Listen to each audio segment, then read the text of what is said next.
Gila kata orang. Karena kadang-kadang juga ini perusahaan ini banyak akalnya juga. Karena kalau dia banyak pakai anak daerah ini kan nanti kan banyak kali tahu anak daerah kan. Susah diatur lah. Ya. Karena dalam arti kata susah diatur ya anak-anak daerah ini kan juga punya tanggung jawab moral mungkin ya terhadap daerahnya. Jadi nggak mungkin artinya disuruh yang enggak.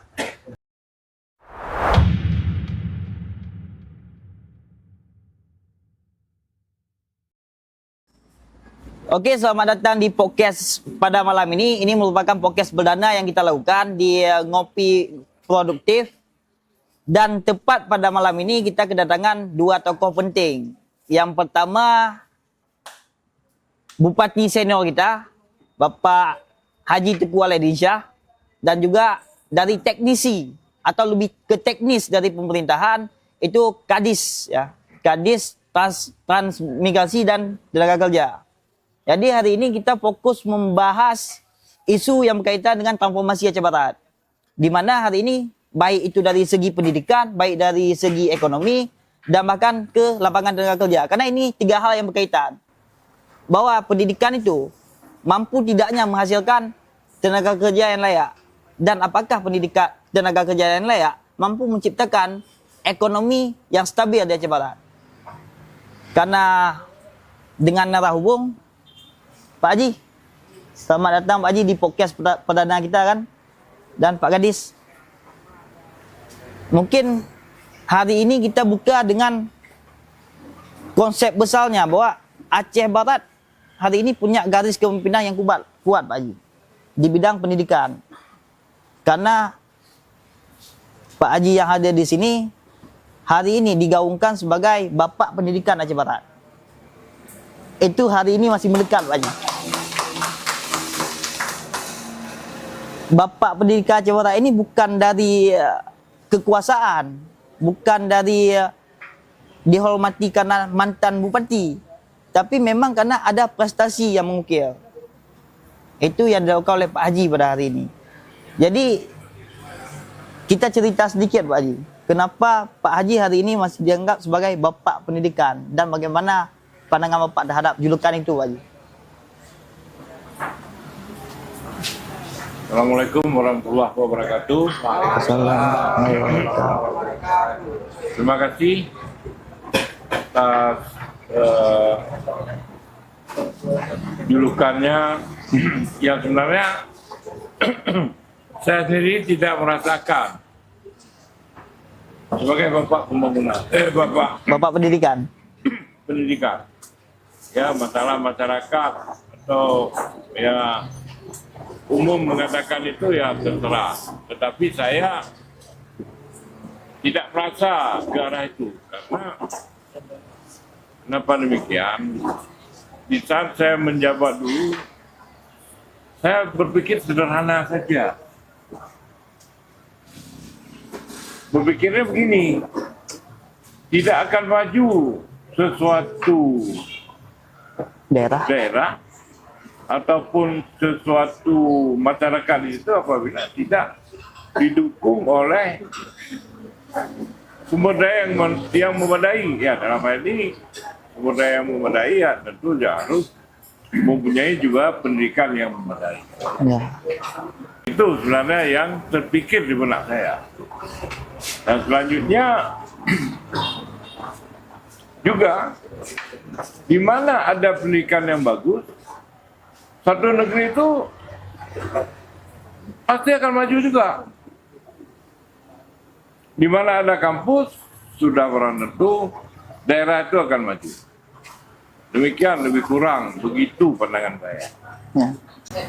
Karena memang Pak Kadis, jadi Pak Haji selain dari Bapak Pendidikan, Bapak Investasi, kadang ada beberapa masyarakat menyebutnya Bapak Pembangunan.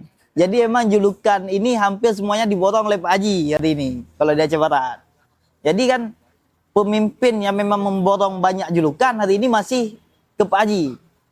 Jadi gimana pandangan Pak Haji mungkin lebih ke arah untuk pemimpin saya ini gimana cara pandangnya sampai mungkin motivasinya akan lebih tinggi, bahkan bisa dijuluki sebagai bapak selanjutnya bagi Aceh Barat? Ya, kalau saya lihat sekarang kepemimpinan Tarmizi dan Said ini, saya lihat ada ke arah itu. Karena begini, kita di daerah kasarnya saya bilang, di daerah tingkat 2 Aceh Barat ini kita nggak ada nggak ada mesin cetak uang. Jadi mesin cetak uang itu ada di Jakarta dan Banda Aceh. Jadi saya lihat hari ini mereka koordinasi dengan pemerintah atasan itu sudah berjalan. Sudah berjalan. Dan sering juga komunikasi dengan departemen-departemen. Artinya departemen-departemen ini adalah pemerintah atasan. Jadi memohon dukungan ataupun meminta dukungan ke pemerintah atasan. Dan saya lihat ini sudah berjalan, alhamdulillah. Karena memang kita lihat hari ini kan Pak Bupati dengan Pak Wabub hari ini fokusnya memang membawa anggaran-anggaran dari luar dibawa pulang ke daerah. Itu banyak berita-berita yang memang kita baca pada hari ini. Tapi kalau misalkan memang dari Pak Kadis, gimana Pak Kadis? Apa efeknya pemimpin yang saat ini sedang ada, Bapak Bupati hari ini, terhadap Dinas Tenaga Kerja hari ini? Warahmatullahi wabarakatuh. Assalamualaikum. Sebelumnya saya ingin menambahkan sedikit dari uraian Pak Haji. Kayaknya ada yang kurang lengkap. Ada satu lagi, kalau saya menganggap Pak Haji itu adalah sebagai bapak kesehatan. Dulu visi Pak Haji itu ada, kalau disingkat dengan otak kita pintar, saku kita tebal, tidak kelaparan. Artinya apa? Pendidikan, ekonomi, dan kesehatan. Terbukti pada waktu itu ada 2 universitas, satu akademi, AKN, UTU dan STAI, itu adalah buah tangan Bapak. Kemudian ketika itu juga membenahi rumah sakit sedemikian rupa. Dan saya tahu persis. Sedemikian rupa membenahi rumah sakit dari tipe yang C, Pak Haji ya, C atau D dulu, sehingga naik ke tipe B. Dengan berbagai macam cara. Koordinasi pusat, daerah, provinsi, dan sebagainya. Nah, dihubungkan dengan sekarang, tidak jauh beda. Karena saya lihat visi dan misi Pak Tarmizi Said itu juga paralel sama dengan misinya Bapak Tito Pak Haji. Jadi kalau Pak Tarmizi sekarang adalah pembangunan itu harus terus menerus ya, berkelanjutan, berlandaskan syariat Islam. Pak Haji juga saya katakan tadi harus pintar, santong tebal, dan tidak lapar. Jadi terhadap tenaga kerja untuk Bupati sekarang ini sangat concern. Bahkan kemarin posisinya adalah pas hari Rabu kemarin, baru saja Pak Bupati berpikir ada kelompok rentan, kelompok yang disebut dengan disabilitas. Mereka bisa dikatakan adalah pengangguran karena terpaksa, tidak memiliki kemampuan secara fisik, ya, dianggap kekurangan, tapi tidak memiliki kemampuan secara fisik atau kekurangan, namun mereka memiliki niat yang kuat, niat yang membaca, dan itu terbukti bahwa kemarin kita sudah membuka pemagangan, ya, penambahan life skill untuk mereka, pemagangan di 12 perusahaan. Itu adalah tahap awal. Dan kita telah melihat untuk di Barat Selatan kita yang pertama. Insya Allah nanti akan ada terus ini keadaan-keadaan yang serupa. Demikian. Memang kita akui Pak Kadis dan Pak Haji bahwa di saat memang kita duduk misalkan dengan kawan-kawan mahasiswa dari luar, kita jumpa dengan beberapa tokoh dari luar Aceh Barat, itu pasti membahas bahwa ada 3 bupati terbaik di Aceh. Itu Bupati Aceh Barat, Bupati Abdiya, dan Bupati Aceh Timur kalau tidak salah saya. Itu 3 bupati yang memang menjadi perbincangan hangat di Aceh. Cuma kan seperti yang Pak Kadis sampaikan tadi bahwa Pak Haji membawa rumah sakit dari dengan tipe rendah diangkat untuk memenuhi layanan sosial bagi masyarakat. Bupati hari ini memang kita ketahui juga itu fokus juga Pak dengan kesehatan, dengan kartu Aceh Barat Sehatnya dan sebagainya. Tapi hari ini kan masih banyak persoalan di rumah sakit. Bahkan termasuk baru-baru ini kan bocor atap Pak Haji. Dan bahkan ada beberapa isu-isu lainnya yang memang mungkin kurang mengenakkan kita dengar di rumah sakit kita. Itu menjadi persoalan bupati sekarang atau memang rekam jejak yang kurang baik ditinggalkan. Jadi bagaimana upaya memang yang harus kita lakukan Pak Haji untuk mendukung upaya bupati untuk memperbaiki itu? Ya, kalau menurut saya ya harus dibenahi manajemennya. Dibenahi manajemennya, insya Allah. Tapi sekarang ini kalau saya dengar info itu Bupati dan Wakil Bupati sedang bersungguh-sungguh membenahi manajemen di Rumah Sakit Sunyadin, Melabuh, dan juga terus memantau. Dan semuanya ini yang harus kita pahami, semua ini punya proses. Tidak semudah membalik telapak tangan. Ini yang harus dipahami. Semuanya itu perlu proses. Apalagi sekarang ini ya dengan dinamika persoalan ini semuanya harus izin pemerintah pusat, ini juga sebuah dilema. Sebuah problem yang sangat mendasar. Jadi mari kita beri dukungan, mari kita beri kesempatan kepada Bupati dan Wakil Bupati untuk terus membenahi pelayanan kesehatan. Kalau kami silakan dulu, ini adalah sebuah pelayanan dasar bagi masyarakat. Karena ini boleh kita katakan menyangkut dengan hajat hidup orang ramai. Demikian.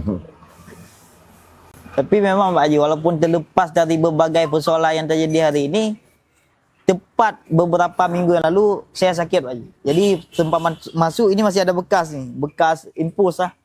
Jadi memang pelayanan yang saya dapat hari ini mungkin lebih baik dari sebelumnya, walaupun masih kurang maksimal, tapi memang lebih baik. Palingan yang banyak kendala hari ini masalah tempat. Kadang-kadang ada beberapa pasien itu kurang ruang dan sebagainya. Itu memang kendala yang memang sering terjadi ya. Okey, mungkin lebih kita lanjut ke era digital Pak Haji. Jadi di era digital ini kan banyak anak muda sekolah tinggi tapi tidak tahu mau jadi apa Pak Haji. Ini kan faktor yang memang menjadi polemik juga hari ini. Banyak lulusan yang dihasilkan oleh kampus-kampus di Aceh Barat, apalagi kan pusat pendidikan di Barat Selatan itu Aceh Barat Pak Haji. Banyak lulusan, banyak tamatan, sarjana dan sebagainya, tapi hari ini tidak tahu mau jadi apa Pak Haji. Apakah itu menjadi kekurangan atau ketidakkesinambungan pendidikan dengan pasar kerja atau bagaimana Pak Haji? Ya, kalau kita lihat sekarang ini, ya pasar kerja ini juga kurang. Ada pasar kerja ya terhalang oleh ya birokrasi dari pihak perusahaan, karena permintaan perusahaan ya katanya nggak sesuai dengan disiplin ilmu yang dibutuhkan, yang ada tersedia.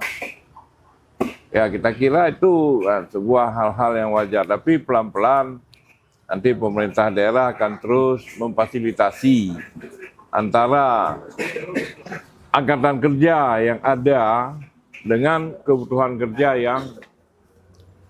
yang ada di Aceh Barat.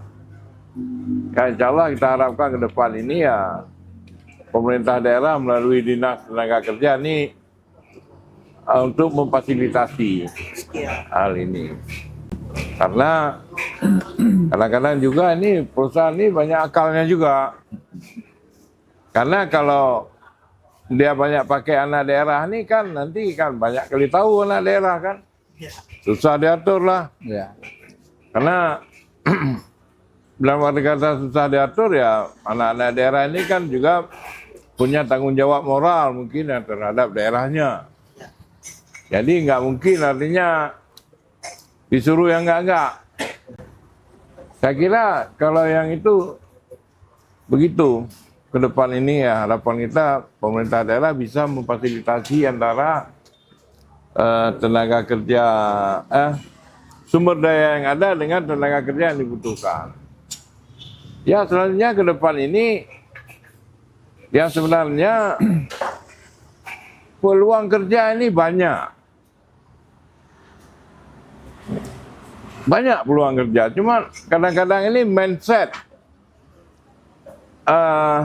generasi-generasi sekarang ini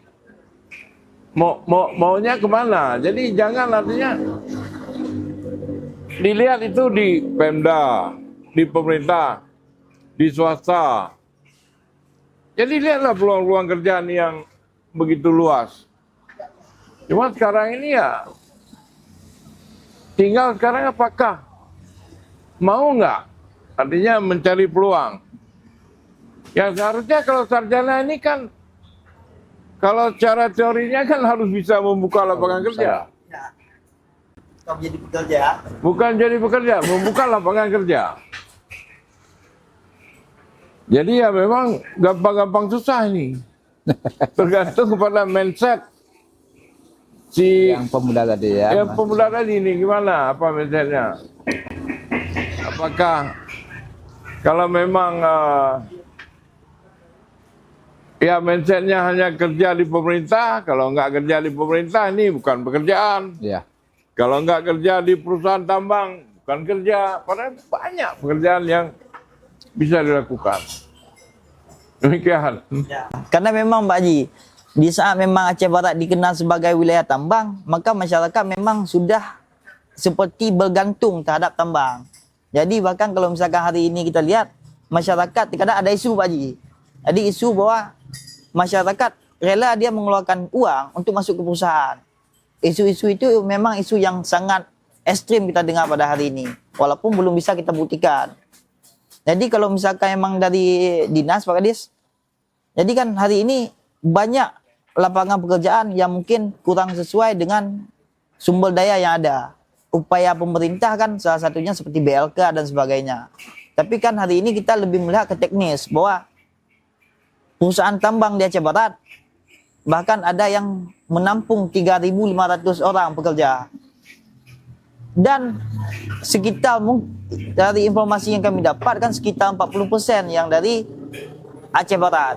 Dengan dibuktikan kan KTP kalau Aceh Barat kan gini yang 11 itu tadinya Provinsi Aceh, 05 Aceh Barat.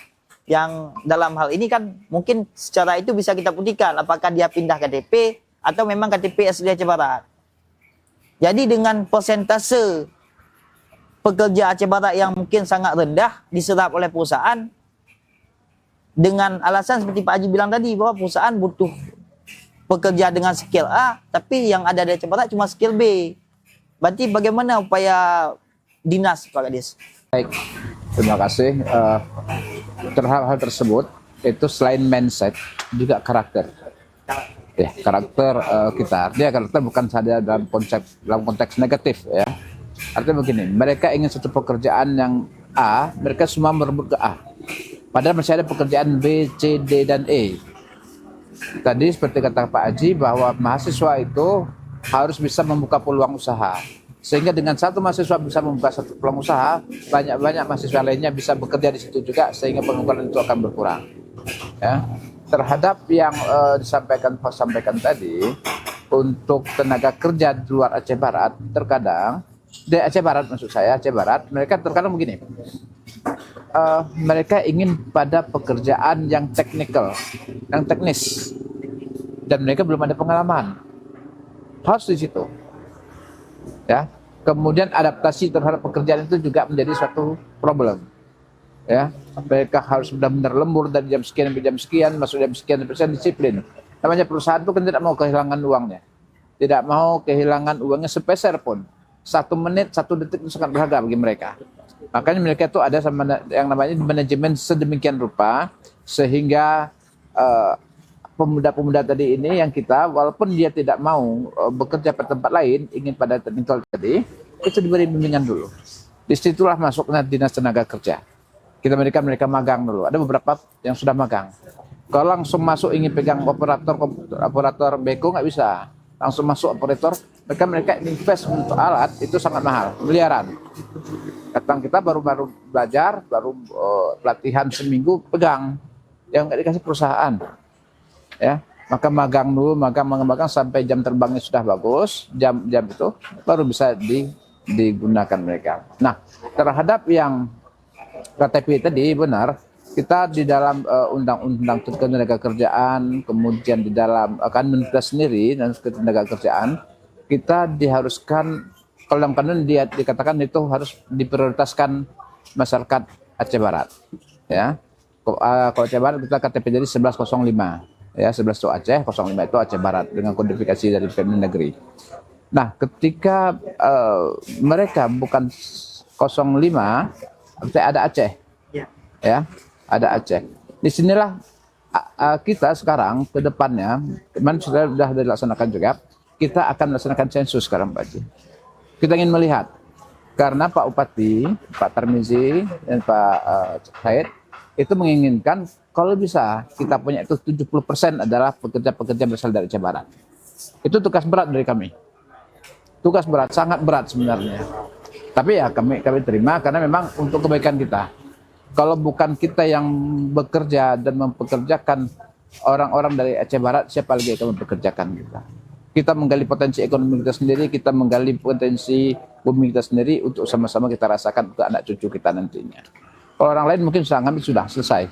Tapi kita masih meninggalkan, kalau diambil ada barangnya 10, orang lain ambil 10 atau 11. Kita barang 10 kita ambil 8, 2 disisakan. Seperti itulah logikanya. Jadi tenaga kerja terus-menerus melaksanakan sosialisasi, terus-menerus melaksanakan kepatuhan kepada perusahaan. Kita selalu membawa mereka untuk perusahaan itu selalu memberikan prioritas pada putra daerah. Karena memang pemimpin itu memang harus ada tangan besi, ya, Pak Desa. Karena kalau tidak ada tangan besi, maka akan dimainkan. Jadi memang sewajarnya pemimpin memang harus tegas seperti ya. Apalagi terkait masalah tenaga kerja. Karena kan dulunya perusahaan-perusahaan banyak, hampir 80% waktu buka itu Aceh Barat semua. Tapi seiring berjalannya waktu, turun dan sebagainya. Sampai hari ini kadang-kadang ada yang 40% Aceh Barat.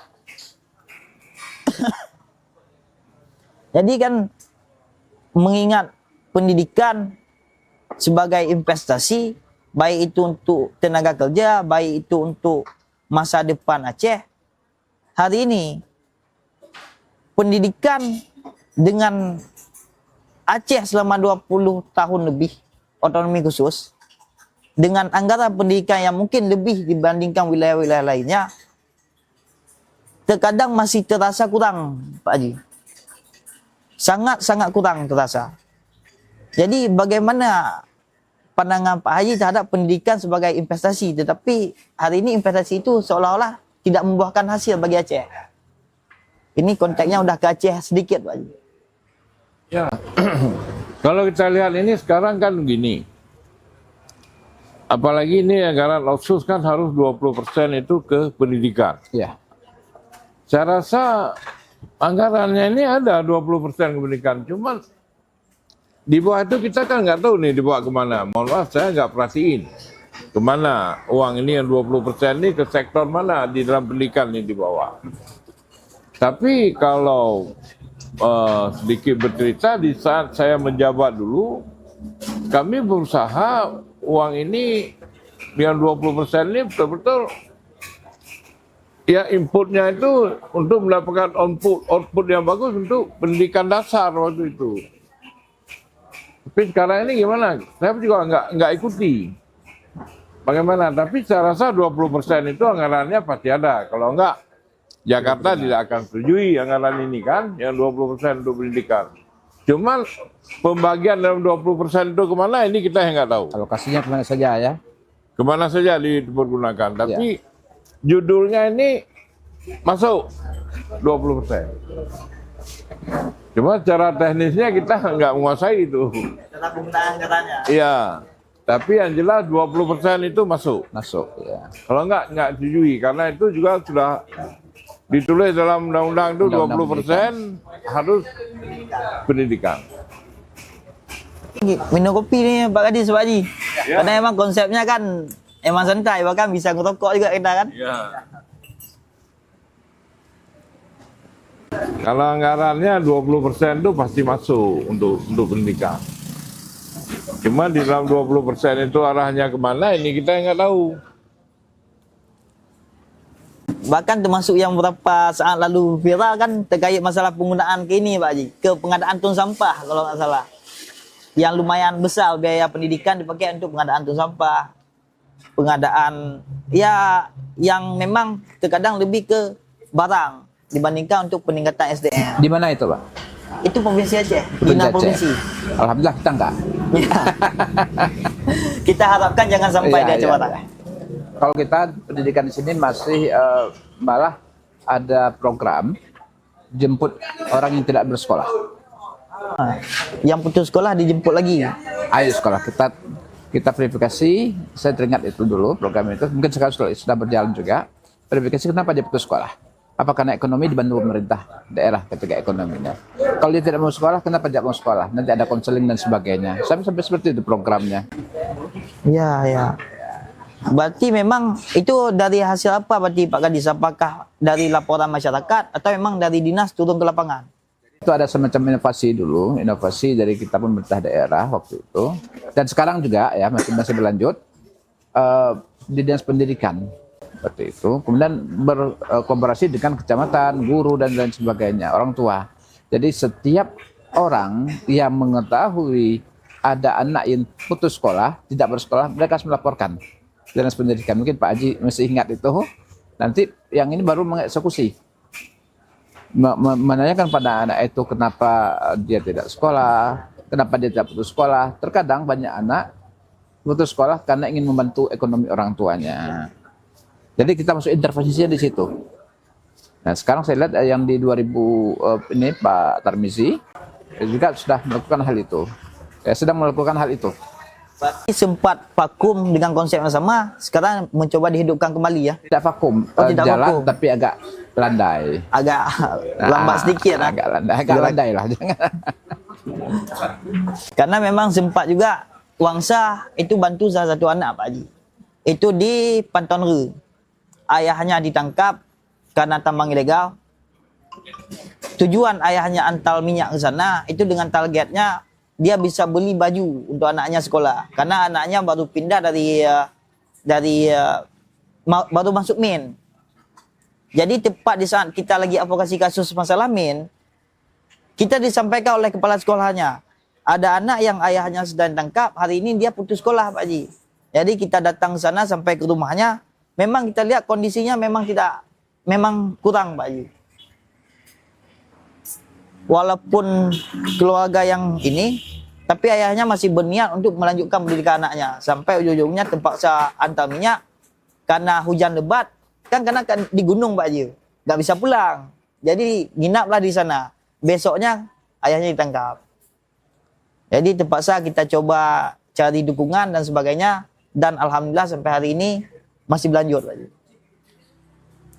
Jadi kalau itu mungkin kita kurang update Pak Kadis terkait masalah dinas pendidikan yang mungkin kalau ada yang putus sekolah bisa kita laporkan lah. Tapi cocok Pak Kadis, mungkin ke depannya kalau misalkan memang ada yang kita jumpai di lapangan bisa kita laporkan ke dinas pendidikan kan.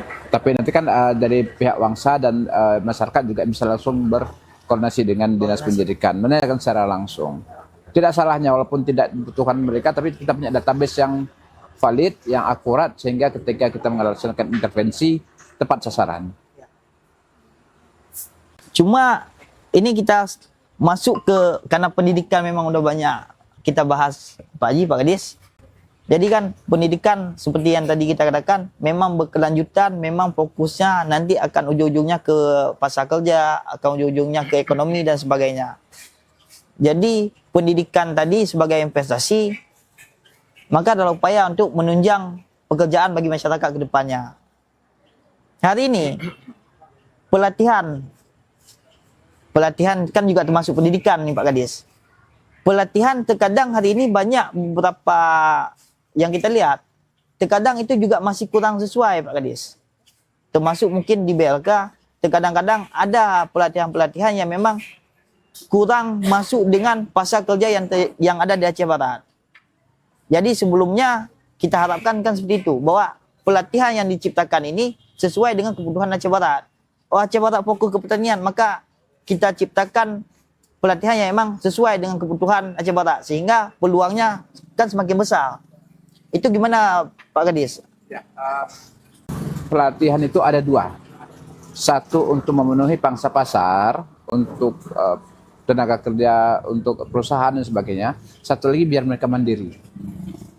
Jadi ketika sekarang ada katakanlah ada pelatihan menjahit.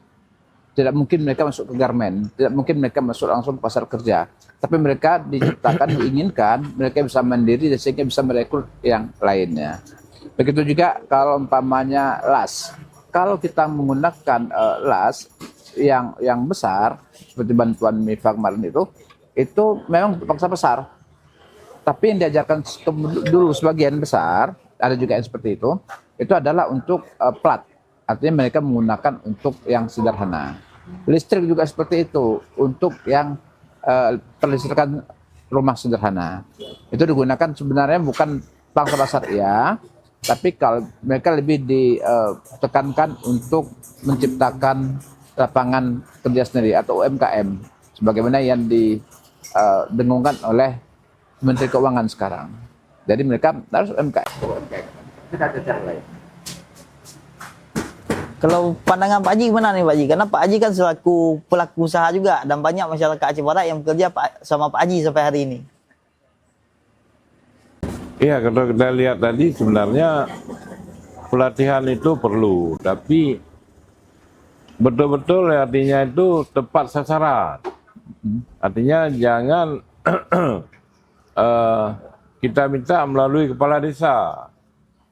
Nanti dikirim dah siapa-siapa. Ya. Sebaiknya itu disosialisasikan, umpama tahun depan mau ada pelatihan ini. Ya, kan sekarang ini kan banyak sosmed, sosial media. Disalurkan aja melalui itu. Nanti secara resminya baru disurati Dinas. Dinas menyurati kepala desa. Tapi sebelumnya ini sudah ada halu-halunya. Ya, pemberitahuan awal. Pemberitahuan supaya masyarakat ini siap-siap. Ya. Jangan nanti dia kaget. Tahu-tahu adalah kirim surat ke kepala desa, tolong dikirimkan peserta satu orang. Ini kecil kan nggak bisa berpikir. Oh ya, nah jangan lun. Kajak juga. Padahal anaknya nggak berminat. Tapi hanya untuk mencukupi korum aja dia kirim aja. Ya. Ya. Ini saya kira ini ya, sosialisasi ke tengah-tengah masyarakat ini sangat penting. Jadi jangan artinya dadakan. Paling tidak itu 2 bulan sebelum itu udah masuk sosial media dulu. Ya. Berarti kita lanjut ke sektor kreatif nih Pak Haji. Jadi kan hari ini memang terkadang banyak anak muda itu dia sudah kurang berminat, kayak misalkan menjahit, dia sudah kurang berminat terhadap kegiatan-kegiatan yang memang masih konsep yang lama, tapi dia udah ke ekonomi kreatif, entah itu konten, entah itu buat video jadi influencer dan sebagainya. Kalau pandangan Pak Haji hari ini bagaimana Pak Haji dengan perkembangan zaman? Apakah memang kita harus dukung dengan potensi anak muda hari ini? Ya, sekarang kan begini. Kalau kita lihat peluang, cerita tadi sedikit masalah jahit-menjahit, itu yang paling banyak peluang jahit-menjahit itu perempuan. Ongkos jahit baju perempuan sama baju laki-laki ini beda. Beda jauh. Karena orang perempuan ini banyak kali reketek minyaknya. Yang payet ini, yang payet itu. Ini ongkos payet kadang-kadang ada 300.000. Sehari bisa siap satu itu kan lumayan. Ya. Ini saya kira ini ke depan Pak Haji ini perlu diberdayakan ini urusan apa ini payet memayat nih. Ya, adik-adik ya. Kan lebih mahal baju kalian daripada baju kami kan? Jangan ketawa. Betul kan? Ya Pak. Ini ke depan ini pelatihan itu payet memayat itu apa itu bordir membordir itu lebih banyak dilibatkan anak muda nih. Ya. Karena itu menjanjikan itu. Saya dengar cerita tuh ongkos Baik. pahit tuh 300.000, 400.000, belum ongkos jahit lagi. Ini perlu ke depan nih kita pikirkan. Biarpun latar belakang background mereka ini beda-beda. Apa sarjana hukum, apa sarjana pertanian. Tapi yang ingin belajar ini betul-betul yang artinya yang punya keinginan. Karena kalau hanya sekedar untuk melepaskan habisin uang, Ya. gampang. Tapi inputnya besar, outputnya nggak ada. Ini harus dipikirkan sekarang. Artinya ini tepat sasarannya ini. Makanya saya bilang banyak peluang. Luas dunia yo. Luas. Jadi kan ya kita berbicara sedikit ke masalah agama. Tiap-tiap hidup ini kan Allah sudah menjamin rezeki ini. Cuma kan tergantung kita aja. Ya, mau berusaha atau tidak. Mau atau enggak? Ini harus dipahami. Cuma sekali lagi, ini bagi generasi ini urusan sesuatu ini nggak ada yang instan. Ya. Nggak ada yang balik-balik telapak tangan tuh. Semua perlu proses. Ini harus apa? Nggak mungkin langsung, artinya kuliah aja semester 1 dulu kan nggak mungkin semester 5 terus. Ya. Jadi semuanya ini by step. Ya kalau pengalaman kami orang tua ya begitu. Mungkin anak muda sekarang mereka punya entrepreneur sendiri, itu kita juga nggak tahu. Karena dunia udah makin canggih ini. Karena memang banyak anak muda hari ini fokus kuliah dan langsung berharap wah selesai kuliah lemah kerja sudah dapat nih. Itu yang hari ini tertanam bagi anak muda. Nah inilah mindset itu tuh harus diubah. Mindset itu harus diubah. Ya sebenarnya anak-anak muda sekarang punya pendidikan yang memadai. Mereka akan bisa melihat nih, ini umpama ya. Seorang manusia, ini dia butuh apa? Sudah pernah tentu butuh makan minum. Dia mau makan apa? Ya. Ini yang harus dilihat. Dia mau minum apa? Kan ini kan peluang. Juga artinya umpama dia mau pakai baju apa? Keseharian dia perlu cuci pakaian. Ini kan juga peluang. Jadi jangan dilihat artinya dengan ya kalau memang mudah-mudahan bisa cocok sama disiplin ilmunya, umpama dia udah ini melamar ke perusahaan ini diterima. Kalau nggak diterima itu jangan menunggu. Apa yang bisa kita kerjakan ya kita kerjakan. Berarti lebih fokusnya untuk menjawab tantangan yang ada. Iya. Karena memang itu persoalan yang sangat rumit kalau kita dengar ya. Ya. Bahkan sebanyak daerah pun hari ini masih dengan kondisi pekerja terbuka yang sangat tinggi. Dan jangan gengsi. Oh saya sarjana pertanian, masa suruh belajar pergi apa? Yang cewek mama suruh buat bordir itu. Ya jangan pikir ke situ. Apa yang ada itu tangkap dulu. Ya. Terkadang anak untuk mengisi waktu luang sementara menunggu pekerjaan yang pas, yang sesuai dengan disiplin ilmunya. Jadi kalau kita tunggu ya, kalau memang disiplin ilmunya tuh nggak ada yang pakai, ya udahlah, jadi pengangguran terus. Ya. Jadi harus ada inovasi atau sendiri untuk mengisi waktu senggang ini. Karena kalau lama-lama tuh tambah baju. Dan satu lagi anak muda sekarang mereka lebih kepada outputnya sekarang, hasilnya sekarang. Beliau tidak melihat bagaimana prosesnya. tapi langsung melihat hasilnya. Hasil. Katakanlah mungkin bagi kita yang di Melabuh ini langsung Pak Haji kenal, semua mengenal Pak Haji. Oh enak sekali Pak Haji sekarang. Beliau kan tidak tahu bagaimana Pak Haji merintis dari awal usaha beliau. Ya. Kemudian anak-anak muda ini juga selain mindsetnya melihat hasilnya, anak-anak muda ini juga sebenarnya kita bisa saling bahu-membahu lah, saling ingat mengingatkan. Saya teringat ada satu dulu air kemasan, air apalah namanya, mineral kemasan. Itu ketika pengusaha itu menjual air kemasan, pertama sekali dianggapnya dia bodoh, dia gila. Untuk apa menjual air kemasan sedangkan air melimpah di kita ini. Tapi sekarang air kemasan di mana-mana. Ya. Ini dulu aqua. Gila kata orang tuh. Gila, Pak. Karena memang. Bahkan sekarang pun produk lokal kalau air itu udah banyak. Ya. Dan berlomba-lomba orang untuk membuat hal yang serupa dengan ATM, ambil, tiru dan modifikasi.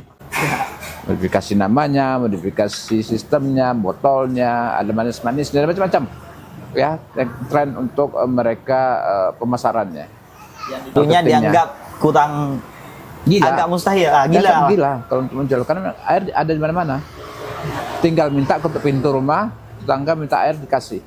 Tapi nyatanya sekarang semua orang. Jadi menangkap peluang bisnis itu yang perlu. Makanya belum sampai pada tujuan, kita ada tujuan antaranya. Ya, tujuan antara itu ada terminal-terminal yang kita pegang dulu. Tidak sampai pada tujuan akhir, terminal akhir ada tujuan terminal antara ini yang bisa kita kerjakan terlebih dahulu.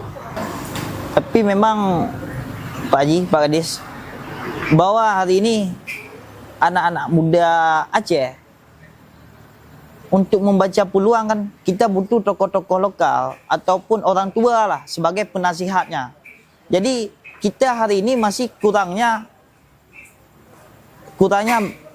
wawasan terhadap orang-orang tua yang memang hari ini sebagai tokoh, ataupun lebih tepatnya secara media Aceh itu masih kurang mengangkat bagaimana tokoh-tokoh Aceh ini bangkit dari keterpurukan. Jadi sehingga anak-anak muda hari ini mungkin cuma sebagian yang mungkin punya akses ke seperti ke Pak Haji, punya akses ke Pak Haji, mungkin cuma sebagian orang yang bisa tahu bagaimana upaya Pak Haji. Tapi kan anak muda di luar sana banyak yang ingin tahu. Karena kalau sebatas kita pelajari orang-orang yang mungkin nasional dan sebagainya, iklimnya kadang-kadang berbeda Pak Haji.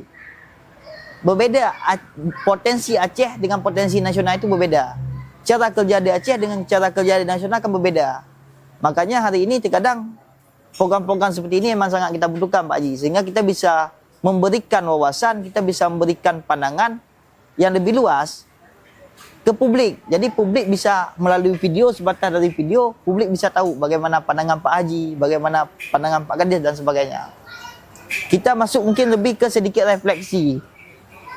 Bahwa hari ini banyak yang bertanya, investasi seperti apa yang memang menyentuh masyarakat bawah Pak Haji? Ya, kalau kita lihat sekarang ya UMKM. Ya. UMKM. Ya UMKM itu sekarang kan gini. Coba mungkin ya adik-adik ini banyak yang nggak apa. Ini di online ini yang buat kue di rumah itu yang pesan itu cukup banyak. Cukup banyak. Dia nggak nampak. Dia nampak ya berhela-hela ya, tapi handphonenya on terus. Terus ya. Kue itu bukan dikit tuh. Ya. Kue-kue online tuh. Bolu ini, bolu itu, enggak bermacam minuman ini, minuman itu, buah-buah yang dibuat di kekinian itu cukup apa itu. Apalagi sekarang ini kan sudah media medsos ini kan juga bisa dimanfaatin untuk yang positif. Ya. Jangan dimanfaatin untuk yang negatif. Negatif. Ya iya kan lalunya. Nah. Ya. Itu jangan main-main loh. Kalau itu bisnis home industry itu. Keripik lah, segala macam, bawang goreng. Bisa dipesan online. Ini medsos tuh apa? Bukan guys. Ini lagi itu. Dia bilang, saya lagi buat kue bawang. Siapa mau beli, pesan. Ya. Ini yang kita konten-konten itu yang bermanfaat. Baik yang banyak le pantai guys, ombak lagi ini. Coba lah yang punya inovasi yang bakat bisnis. Memang sedikit ya bercerita. Hidup ini memang tidak adil. Hidup ini nggak adil. Ini adik ini mungkin bapaknya kepala dinas, adik ini mungkin bapaknya tani. Memang nggak adil. Yang adil apa? Waktu. Sama-sama punya waktu 24 jam sehari. Ini kan sedikit agak ekstrim saya ngomong. Ya. Hidup tidak adil. Yang adil waktu. Sama-sama punya waktu 24 jam.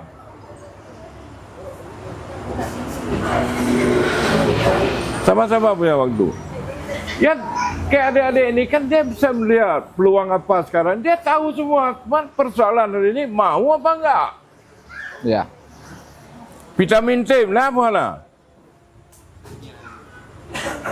Banyak bisa diperbuat tuh di rumah.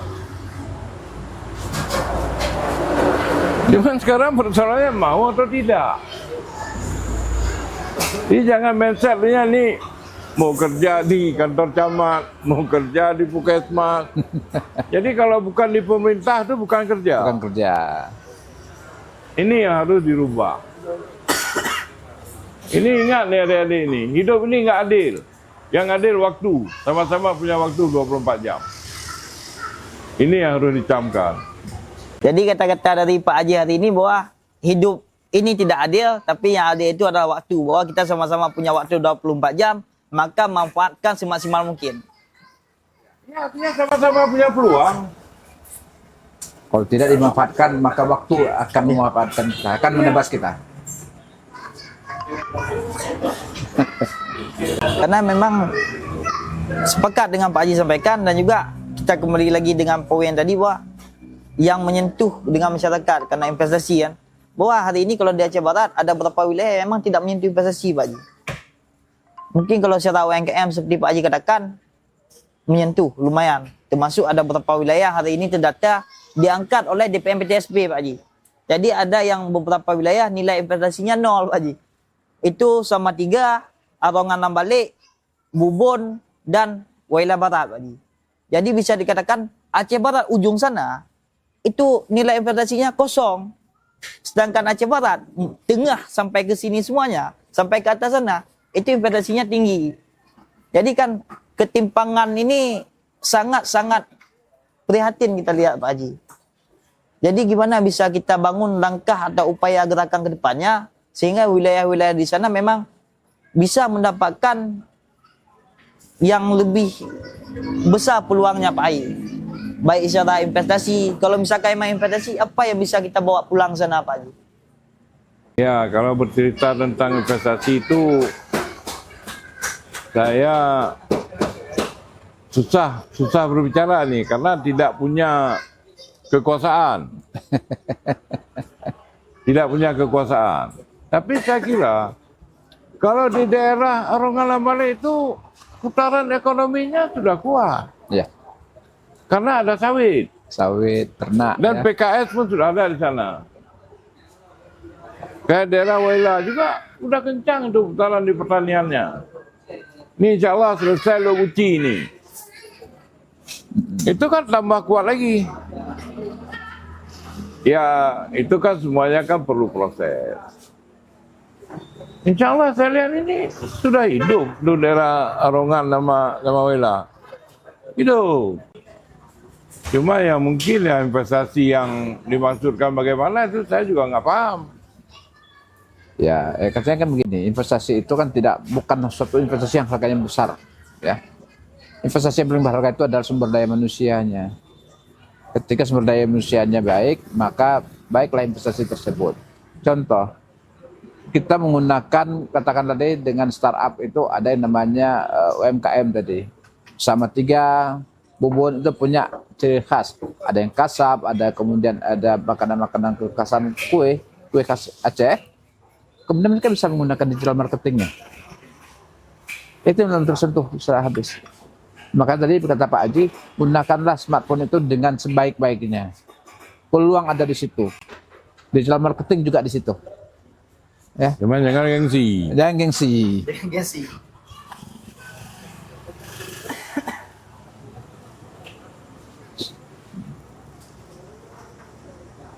Jadi kalau misalkan memang, jadi seperti Pak Gade katakan dan Pak Haji katakan bahwa investasinya SDM, dalam artian kata bahwa investasi pendidikan, itu poinnya.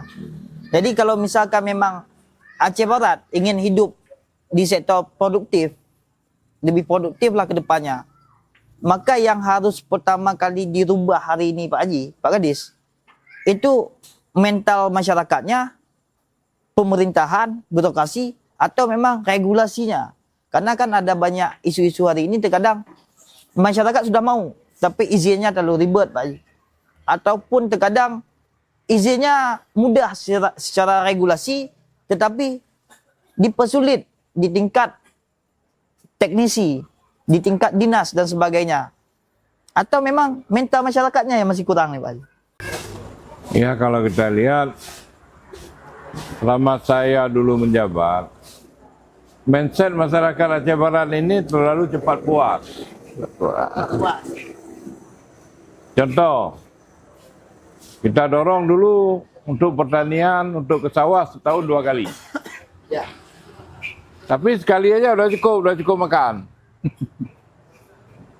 Jadi kalau menurut saya ini mindsetnya yang harus diubah.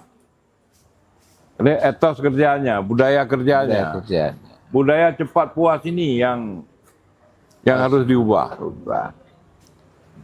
Bagai puas warnanya, dah kaji pula tak. Katip aja utuhnya. So ya pok tempat pergi Jepang ya. Ya. Tapi atau itu memang ada sedikit doktrinasi dari hal yang sedikit berbeda Pak Haji, bahwa hidup ini harus kita syukuri. Mungkin lebih ke arah sana masyarakat, enggak Pak Haji? Iya disyukuri, maksudnya begini.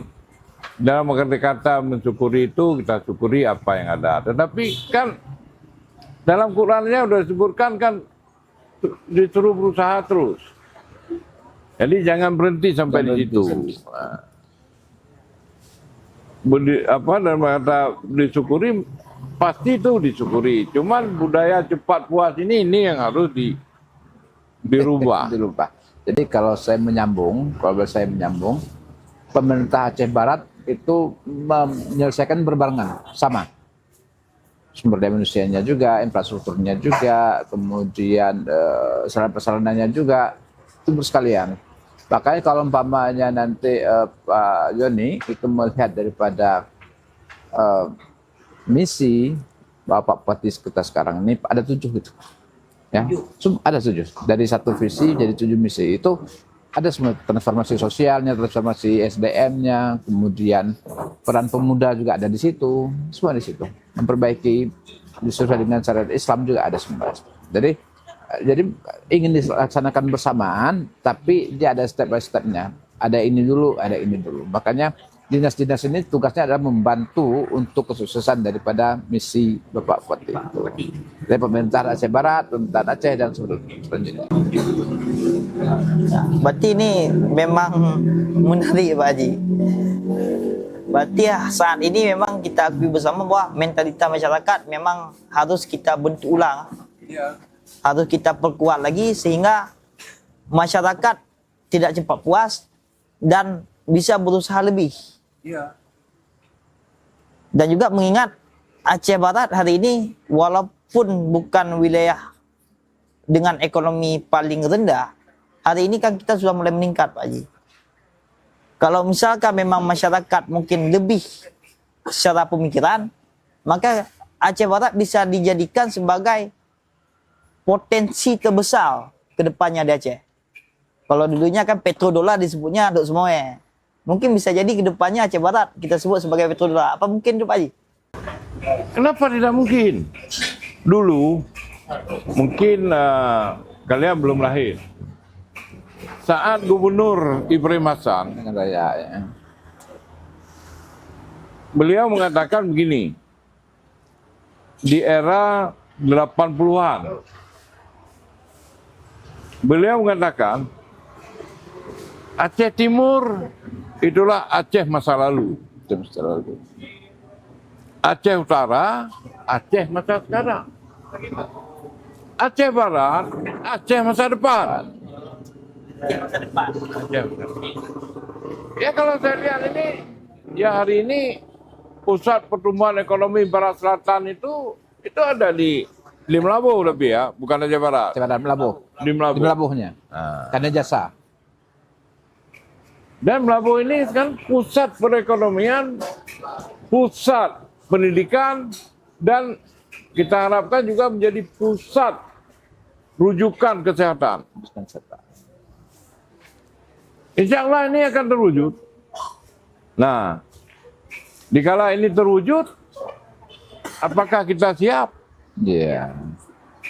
Dulu di saat UTU mau ya kasarnya saya negerikan, saya sudah berbicara sama masyarakat. Ini ke depan ini apakah kalian siap? Iya. Untuk menampung output daripada penegrian UTU ini. Saya sudah hitung dulu. Nah, kenyataannya sekarang luar yang jualan. Ya orang kita ya paling kasih sewa kamar. Kaji nah. Kaji napeng. Wajib di juta. Dia kan 7 juta ada ya. Jadi puas kaji gua.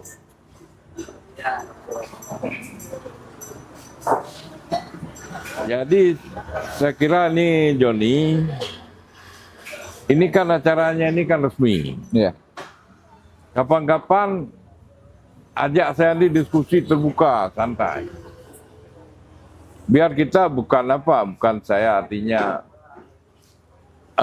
pinter, tetapi duluan saya makan garam sama orang ini. Kayak pengalaman. Dan saya siap kapan saja, cuman ya kasih tahu dulu, ini tanggal bulan kita rancang. Karena saya juga ada kegiatan-kegiatan lain juga, bukan kegiatan bisnis, tapi kegiatan sosial keagamaan. Memang rencananya memang kedepannya kita buat. Tapi yang mau, Dia mau maju.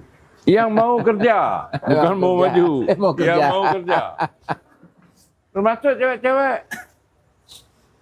Nanti kita ajak apa itu yang pedagang-pedagang online, pedagang-pedagang kue itu, biar saya ngajak nanti.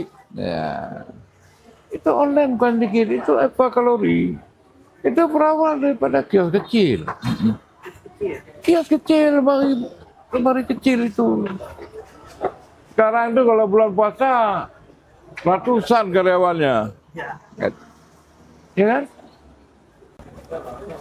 Itu ke istri si Mali. Debbie. Memang nggak nampak, tapi online. Dan sekarang orang sudah label. Jadi ada kemasan, langsung taruh itu nomor HP. Branding lagi ya. Itu yang penting brandingnya. Kalau dulu kan mungkin kemasan ya udah kemasan yang bagus, tapi sekarang udah ada Banyak peluang, jangan apa. Jangan pesimis. Jangan pesimis. Allah Ta'ala tuh tiap-tiap kasih hidup kita sudah dijamin rezeki kita tuh. Itu harus diyakini. Iya.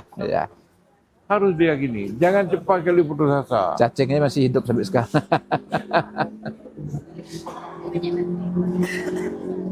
Banyak jadi peluang. Cuman tinggal mau atau enggak. Mau atau enggak. Ya, tapi jangan pilih-pilih. Ya betul batu bom kilat, bajai bom kilatnya, kemana? Ya, agak susah betul Pak Haji. Jadi ini kawan-kawan, peluang yang dibuka oleh Pak Haji. Ya kawan-kawan yang mau, kedepannya akan kita diskusikan lebih lanjut. Yang mau kerja, kata Pak Haji. Jadi mengingat satu potensi, Aceh Barat pasti akan maju, tapi apakah kita siap? Jadi potensi kedepannya yang harus kita bentuk hari ini Pak Haji, atau yang sedang dilakukan oleh pemerintahan dari segi pandangan Pak Haji dari luar pemerintahan dan dari Pak Kadis dari dalam pemerintahan, apakah kita sedang mendidik anak-anak Aceh Barat untuk bekerja di luar Aceh Barat atau untuk bekerja di Aceh Barat sekarang? Itu bagaimana Pak Haji? Kan begini, yang bisa saya jawab masalah mendidik itu urusan nanti Kadis lah yang jawab kan. Insya Allah Aceh Barat ini akan maju. Maju. Cuman apakah kita-kita ini terlibat dalam kemajuan Aceh Barat nanti, itu tergantung kita. Ya. Salah-salah ditinggal. Jadi penonton. Jadi penonton. Nanti orang dari luar nih datang. Nanti ngomong pegah le, biar aku kada bingung, biar ada bang kamu lagi.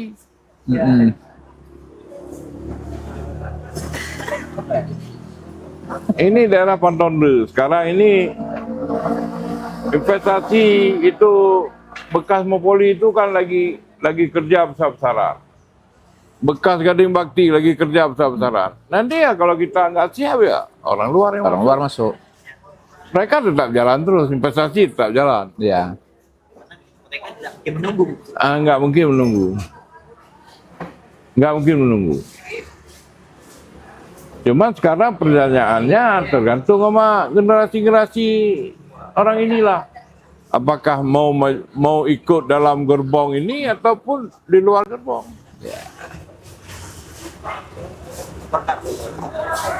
Kalau Pak Gadis gimana Pak Gadis? Karena dari dalam nih Pak Gadis kan. Sama aja.